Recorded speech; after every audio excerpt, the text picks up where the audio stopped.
No one's forcing you to take this shift. The night shift had been posted for 17 days. Not a single person had accepted it. The single dad signed his name because he needed the overtime paid desperately. The manager spoke quickly. Just do one round. Sign the logbook. Don't touch anything else. The building was empty. The systems were old. No one was on duty. A warning panel blinked, then went dark. He called to report it. No one answered. A voice message from his daughter played. "Dad, remember to come home early." The manager texted back, "You're just a temporary guard. Don't overstep." He stood still in the dark hallway. Freeze moment. He realized if something happened, everything would fall on him. Marcus Reed was 37 years old, a single father working 3 part-time jobs to keep his daughter fed and housed. His wife had died 2 years ago from complications during what should have been routine surgery, leaving him alone with 6-year-old Sophie. Sophie was everything to him, bright, curious, always asking questions he didn't know how to answer. Why doesn't mommy come back? Why do we have to move again? Why can't I have new shoes like the other kids? Every question was a knife to his heart. Every question reminded him of how much he couldn't provide, how much he'd failed to protect her from the harsh realities of their situation. But Sophie never complained, never threw tantrums. She seemed to understand, in that way children sometimes do, that her father was doing his absolute best with what little he had. He worked days at a warehouse, evenings doing delivery driving, and now he'd picked up this night security position that nobody wanted. The pay was decent for a single overnight shift, enough to cover Sophie's school supplies for the month. Mrs. Chen, his elderly neighbor, watched Sophie during his night shifts. She never complained, but Marcus saw the tiredness in her eyes. He hated asking, but he had no choice. The job posting had been simple. Night security guard, industrial facility, 1 shift weekly. The pay was listed at double the normal rate. That should have been his first warning. When Marcus arrived for his first shift, the day manager, a thin man named Derek, barely looked at him during the handoff. "Just walk the perimeter once every 2 hours, Derek said, already packing his bag. "Sign the logbook. The system monitors itself. Don't touch any controls unless there's a fire." "What about safety protocols?" Marcus asked. Derek paused at the door. "There's a manual in the office, but honestly, nothing ever happens here. The buildings have been running the same way for 15 years. Then why does no one want this shift?" Derek's smile didn't reach his eyes. "Because it's boring, lonely. People don't like working alone in old buildings, but you seem like you need the money, so I figured you wouldn't mind." The door closed behind him and Marcus was alone.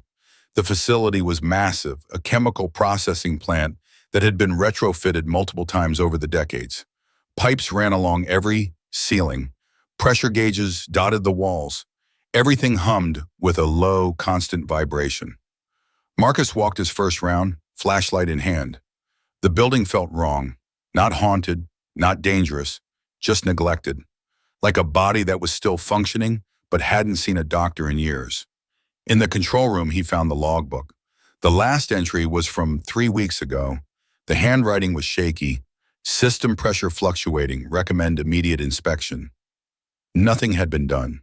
Marcus flipped back through the pages.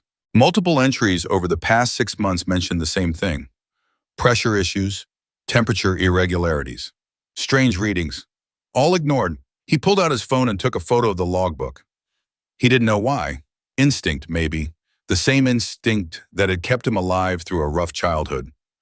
His phone buzzed, a voice message from Sophie, recorded earlier that evening. "Hi, Daddy. Mrs. Chen made me soup. It was good, but not as good as yours. I drew you a picture at school. The teacher said it was very creative. I miss you. Come home soon, okay? I love you." Marcus closed his eyes, breathing slowly.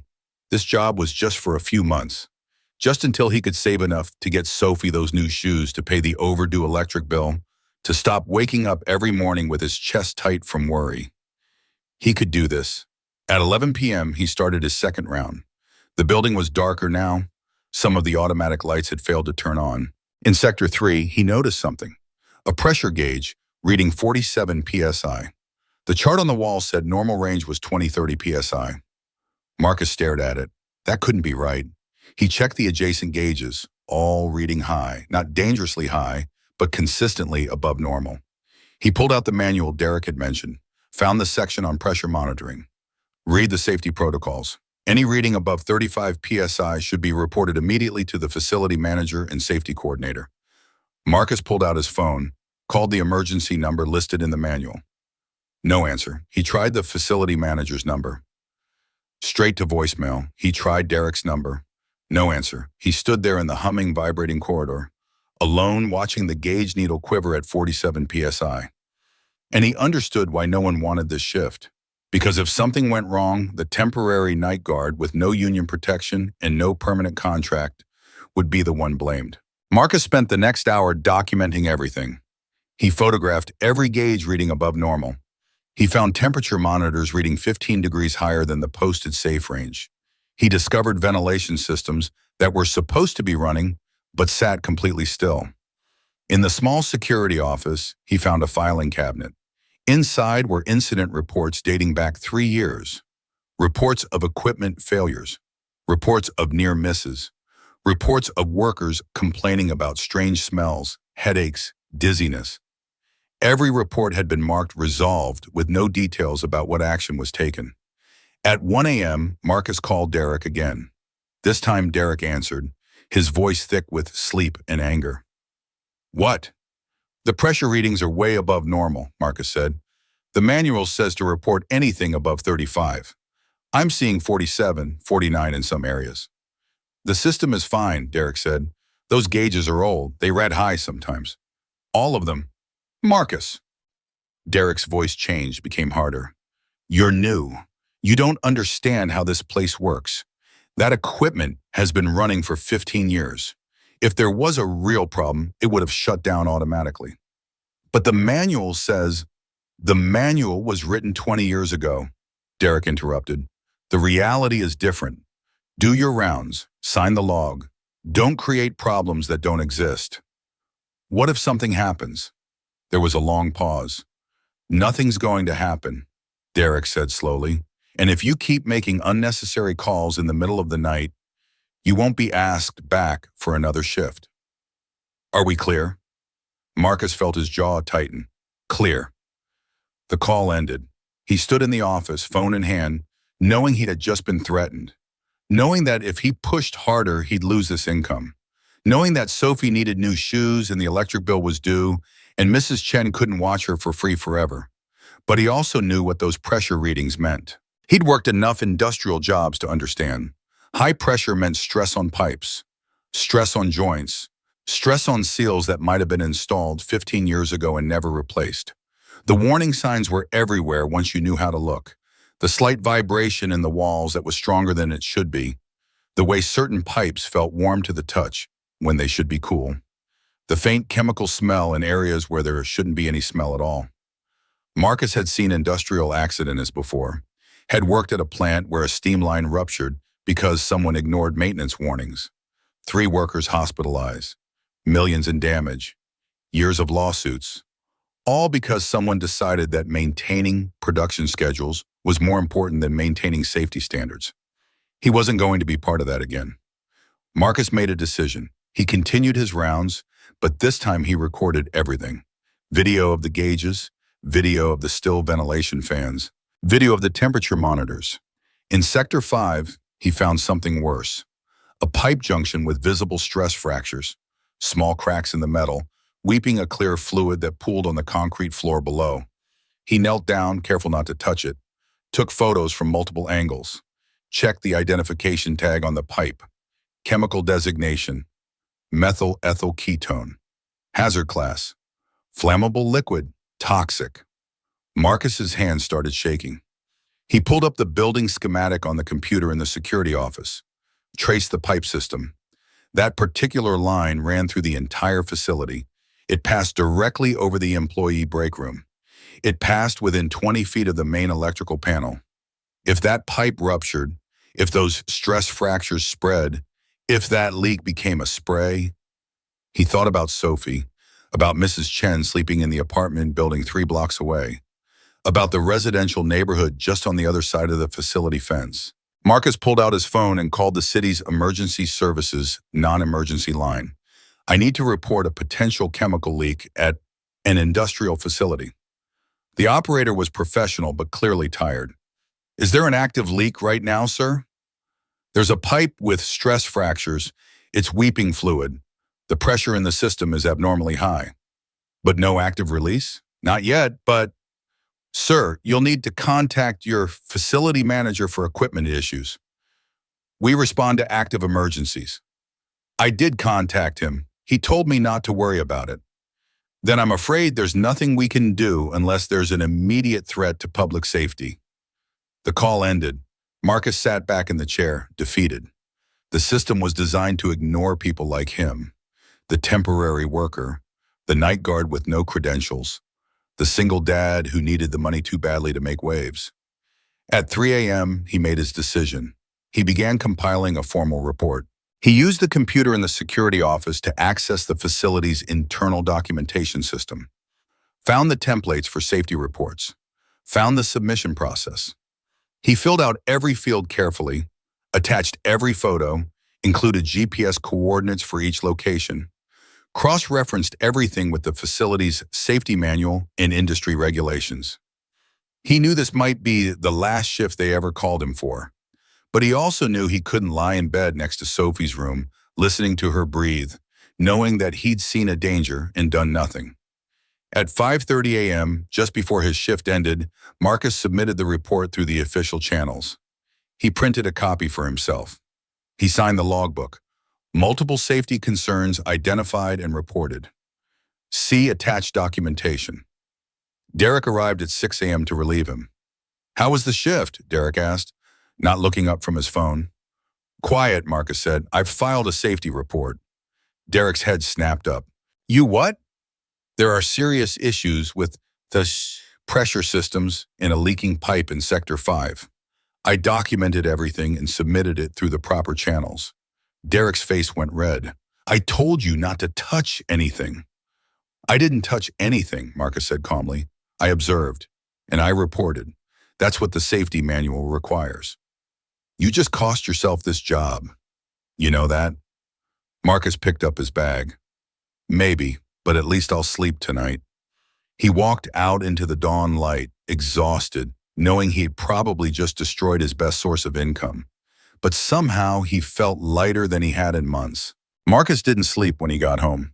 He kissed Sophie's forehead while she slept, then sat at their small kitchen table with his laptop. He knew his report had gone into the facility's system, but he also knew how these things worked. Internal reports got buried, reviewed by the same people who benefited from ignoring problems. He needed insurance. Marcus created a new email account, something anonymous. Then he began researching. He found the name of the company that owned the facility. Beaumont Industrial Holdings, privately held. CEO, Catherine Beaumont, billionaire industrialist, known for aggressive business practices and tight cost controls. He found the email addresses for the corporate safety department, for the legal department, for the board of directors. He drafted a concise email, no dramatics, just facts. I am a night security contractor at your facility located at 4750 Industrial Parkway. On the night of November 15th, I observed and documented multiple serious safety violations, including pressure readings 40 to 60% above normal operating ranges, non-functioning ventilation systems, and a pipe with visible stress fractures actively leaking methyl ethyl ketone. I have filed an internal report through proper channels. I am sending this email to ensure corporate awareness. As the facility management has indicated, these concerns should be ignored. Attached are photographs, video documentation, and reference materials from your facility's own safety manual. I am willing to provide testimony or further documentation if required. He didn't sign it with his real name, used a pseudonym, but he included enough detail that anyone who looked would know it was legitimate. He sat with his finger over the send button for 10 minutes. Sending this email might protect people, might force action, might save lives. It might also make him unemployable. Word would get out. The troublemaker, the guy who went over people's heads, the contractor who couldn't be trusted to stay quiet. In the industrial world, the reputation was everything. Companies talked, managers shared names, get labeled as difficult, and you'd find yourself unable to get shifts anywhere. Marcus had built his fragile employment network carefully over 2 years. Every content mattered. Every reference was precious. One wrong move, and it could all collapse. He thought about his father, who'd worked in construction for 40 years, who'd always said, "Keep your head down, do your job, don't make waves." His father had survived that way, provided for his family that way. But his father had also come home every night with that haunted look in his eyes, that sense of compromise, that knowledge that he'd seen things that weren't right and stayed silent because silence was safer. Marcus didn't want Sophie to see that look in his eyes. He wanted her to grow up knowing that her father was someone who did the right thing, even when it was hard, especially when it was hard. Sophie padded into the kitchen in her pajamas, rubbing her eyes. "Daddy, you're home." Marcus closed the laptop, picked her up even though she was getting too big for it.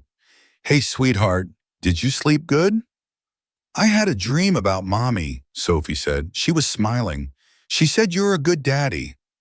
Marcus felt his throat tighten. "That's a nice dream." "Daddy?" Sophie looked at him seriously. "Mrs. Chen says you work very hard. Is it because of me?" "Sophie, no." Marcus set her down, kneeling to her level. "I work hard because I love you, because I want you to have a good life, because taking care of you is the most important thing I'll ever do. But you're tired all the time.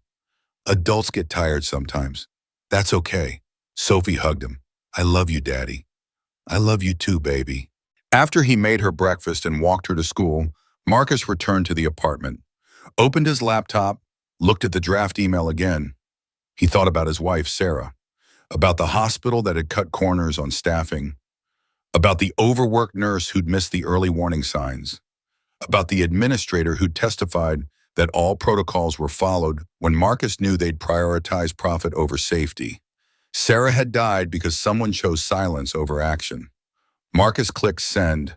Then he spent the rest of the day waiting. At 3 p.m., his phone rang. Unknown number. "Hello? Is this Marcus Reed?" A woman's voice, professional, clipped. "Yes? This is Jennifer Park from Beaumont Industrial Holdings Corporate Safety Division.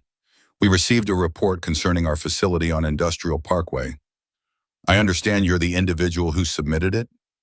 Marcus's heart pounded. "I am. Can you meet with our investigation team tomorrow morning at 9 a.m.? We're sending people to the facility." "I can do that. Mr. Reed, I need to ask. Are you aware that making false safety reports is a criminal offense?" "I'm aware," Marcus said. "Everything in that report is documented and verifiable." "We'll see," Jennifer said. 9 a.m. Don't be late." The call ended. Marcus spent that evening in a state of numb anxiety. He'd done the right thing. He knew he had done the right thing, but doing the right thing didn't pay bills, didn't buy shoes, didn't keep Sophie safe. That night, he got a text from Derek. "You're done. Don't bother coming back. You'll be lucky if you ever work security again." Marcus stared at the message, felt the familiar weight of failure pressing down on his chest. Then his phone buzzed again, this time an email, from C. Beaumont at Beaumont Industrial. Com. "Mr. Reed, I've reviewed your documentation personally. I'm coming to the facility tomorrow at 8 a.m. I want to speak with you before the investigation team arrives. Come alone, Catherine." Beaumont. Marcus read it 3 times. The billionaire CEO was coming, in person, to talk to him. He didn't know if that was good or terrifying. Probably both. Marcus arrived at this facility at 7:45 a.m. A black car was already parked in the executive lot. Catherine Beaumont stood outside the main entrance, wearing a business suit that probably cost more than Marcus made in 6 months. She was younger than he'd expected, maybe 45, with sharp eyes that missed nothing. "Mr. Reed?" "Yes, ma'am." She extended her hand. Marcus shook it, surprised by the firm grip. "Show me," she said. No pleasantries, no small talk, no corporate politeness, just direct action. Marcus liked that immediately. He led her through the facility, started with the pressure gauges in Sector 3. Catherine pulled out her phone and photographed each one, muttering numbers under her breath. These readings are insane, she said. How long has this been going on? The logbook shows complaints going back 6 months at least, possibly longer. I only had access to the recent records. She stopped walking, turned to face him directly. Show me the logbook. In the security office, Marcus opened the logbook. Catherine flipped through the pages slowly, her expression growing darker with each entry. Ignored, she said quietly, almost to herself. Every single concern, systematically ignored. She took photos of the entire logbook, every page, every entry, building a case with the thoroughness of someone who knew how investigations worked. Marcus watched her work, saw the anger building behind her professional facade, saw the calculation happening in real time. Marcus led her to Sector 5, the leaking pipe. Catherine crouched down, examining the stress fractures. She didn't touch anything, but she got close enough to see the problem clearly. This is methyl ethyl ketone, she said. Yes. Do you know what would happen if this pipe ruptured during operating hours? Yes. Catherine stood, looked at Marcus directly. Why did you report this? Because it's dangerous. You knew you'd probably lose your job. Yes. You did it anyway. I have a daughter, Marcus said. I couldn't look at her and know I'd stayed silent about something like this. Catherine was quiet for a long moment. The facility manager told you to ignore it? Yes. Do you have that in writing? Marcus pulled out his phone, played the recording he'd made of Derek's call. Catherine listened to the entire thing. Her jaw tightened. Mr. Reed, I'm going to be very honest with you. This facility has been run by the same management team for 12 years. I inherited it when I bought this division 3 years ago. I trusted them to maintain safety standards. They didn't. No, they cut corners, deferred maintenance, prioritized production over safety, and I didn't catch it because I trusted the reports they sent me. She looked around the facility with something like disgust. Heads are going to roll for this, she said quietly, starting with Derek. I just wanted the problems fixed, Marcus said. They will be, and you'll be compensated for your time and trouble. I don't want compensation. I want people to be safe. Catherine studied him. You're an unusual person, Mr. Reed. I'm just a dad trying to do the right thing. Most people don't, not when it costs them something. She pulled out her phone and made a call. Jennifer, start the evacuation protocol for the Industrial Parkway facility. Yes, immediately. I'm on site. The situation is worse than reported. No, I don't care about the production schedule. Shut it down, now. She hung up and looked at Marcus. Thank you, she said. You probably saved lives. Just doing what anyone should do. But most people don't, Catherine replied. That's what makes it matter. 3 weeks later, Marcus received a registered letter at his apartment. He signed for it with shaking hands, not knowing what to expect. Inside was a check for $50,000, a settlement for wrongful termination and recognition of his safety reporting. There was also a formal job offer, Facility Safety Inspector for Beaumont Industrial Holdings, salaried position with guaranteed hours, full benefits package, health insurance that covered both him and Sophie, dental, vision, a 401k with company matching. The salary was more than he'd made from all 3 of his previous jobs combined. The letter was signed by Catherine Beaumont personally, with a handwritten note at the bottom. People who do the right thing are rare. I need more of them. Marcus sat at his kitchen table, staring at the check and the offer letter, unable to quite believe it was real. His hands trembled as he read the letter again and again. Sophie climbed into his lap, curious about what had made her father go so still. What's that, Daddy? It's a new job, sweetheart. A really good one. Does that mean you won't be so tired anymore?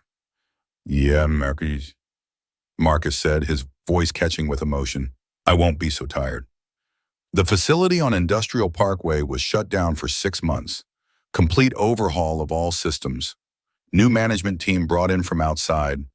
New safety protocols implemented across every operation. Derek was fired and blacklisted from the industry. 2 other managers who'd ignored safety reports were also terminated.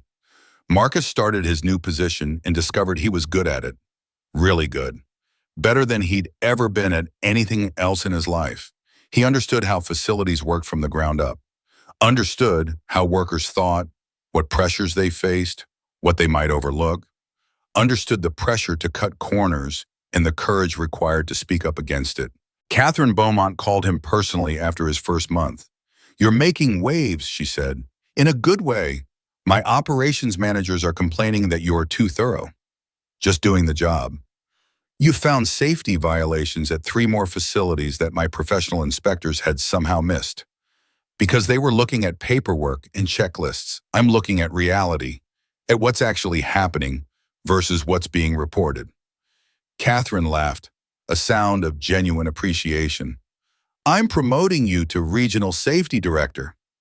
"Ma'am, I don't have the credentials." "You have something better than credentials," Catherine interrupted. "You have integrity, and you're willing to act on it. That's rarer than any degree." 6 months after that night shift, Marcus and Sophie moved into a better apartment in a safer neighborhood. Sophie got new shoes. More than new shoes. She got a bedroom of her own. She got stability and security. And Marcus got something he hadn't had in 2 years since Sarah died. He got to sleep at night knowing he'd done the right thing. He got to look his daughter in the eyes without shame. Sometimes doing the right thing costs everything. Sometimes, if you're lucky, it costs nothing. And sometimes, it changes everything. Marcus learned that the hard way. On a night shift nobody else wanted. In a building nobody truly cared about. Making a choice that terrified him. But he made it anyway. And that made all the difference. If you believe stories like this deserve to be told, leave a comment and subscribe to Strong Dad Stories. We tell the stories that shouldn't be forgotten.